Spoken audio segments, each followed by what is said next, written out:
అందరికీ నమస్కారం అండి. ఆంధ్రప్రదేశ్ ముఖ్యమంత్రి వర్యులు ప్రపంచ ప్రఖ్యాత విజనరీ సీఎం అయినటువంటి శ్రీ నారా చంద్రబాబు నాయుడు గారికి మా పాఠశాల తరపున క్రీడాకారుల తరపున కూడా హృదయపూర్వక పుట్టినరోజు శుభాకాంక్షలు తెలియజేస్తున్నాం. అలాగే సారు మొన్న భారతదేశంలోనే అత్యున్నతమైనటువంటి ఒక మంచి స్పోర్ట్స్ పాలసీని ఆంధ్రప్రదేశ్లో ప్రవేశపెట్టారు. ఆ స్పోర్ట్స్ పాలసీ ముఖ్యమైన విశేషాలు ఏంటంటే, ఒక స్పోర్ట్స్లో మెరిట్ ఉన్నవాళ్ళు ఇంటర్నేషనల్ లెవెల్లో కానీ నేషనల్ లెవెల్లో కానీ మెడల్ సాధిస్తే వారికి వేరే టెస్ట్ ఏమీ లేకుండా డైరెక్ట్గా రిక్రూట్మెంటు ఇస్తారు. ఎలాంటి గతంలో పివి సింధు గారు చెప్పినటువంటి బ్యాడ్మింటన్లో ప్రతిభకి డైరెక్ట్గా జాయింట్ కలెక్టర్ పోస్ట్ ఇచ్చారు. అలాగే ఇప్పుడు కూడా అన్ని యూనిఫామ్ ఉద్యోగాలతో పాటు ఆంధ్రప్రదేశ్లో ఏ రిక్రూట్మెంట్ జరిగినప్పుడు కూడా దాంట్లో 3% స్పోర్ట్స్ కోటాని ఇంప్లిమెంట్ చేస్తున్నారు. అలాగే గతంలో 10 సంవత్సరాలకు టైం బండ్ ఉండేది మనం గెలిచిన మెడల్కి. కానీ ఇప్పుడు అది కూడా తీసేసి తను లైఫ్ టైంలో జాబ్ ఎలిజిబుల్ అయ్యే వయసు ఉంటే తను ఎప్పుడు గెలిచినప్పుడు కూడా పథకం దాని ద్వారా ఉద్యోగం వచ్చే విధంగా స్పోర్ట్స్ పాలసీ పట్టుకొచ్చారు. అలాగే ఇంతకుముందు కొన్ని గేములకే ఉండేది 29 గేములకి, కానీ ఇవాళ 65 గేములకి దాన్ని పెంచారు సార్.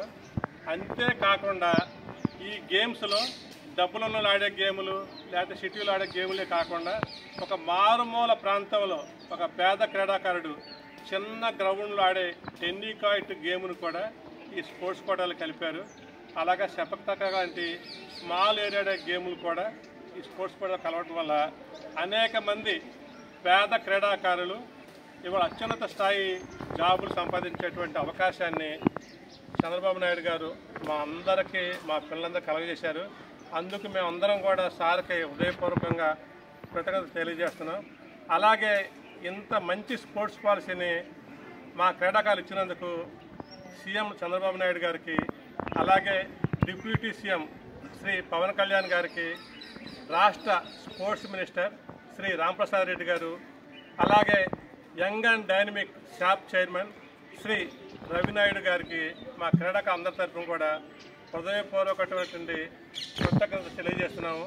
డెఫినెట్గా సారు దీంతో పాటు కొంచెం గ్రౌండ్ లెవెల్లో కూడా మరికొన్ని ఏర్పాటు చేస్తే మన ఆంధ్రప్రదేశ్ అక్షక్రమంలోనే కాదు స్పోర్ట్స్లో కూడా ఇండియా లెవెల్లో అగ్రస్థానానికి చేరుకుంటుందని చెప్పేసి మేము మనస్ఫూర్తిగా కోరుకుంటున్నాము.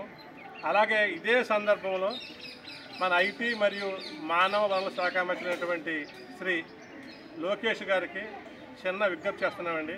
ఏంటంటే ఇవాళ స్పోర్ట్స్ పాలసీలో ఉన్నటువంటి 65 గేములను కూడా ఎస్జేఎఫ్ గేమ్స్లో మన రాష్ట్రం తరఫున జాతీయ స్థాయి పోటీలకు పంపే విధంగా సార్ చర్యలు చేపట్టాలి.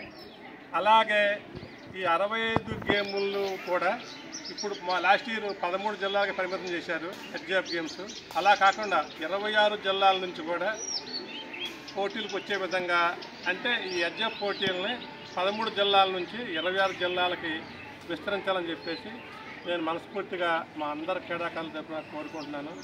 ఇచ్చినటువంటి స్పోర్ట్స్ పాలసీకి ఒకసారి కాదు 100 సార్లు సార్కి మేము కృతజ్ఞతలు తెలియజేస్తున్నాను.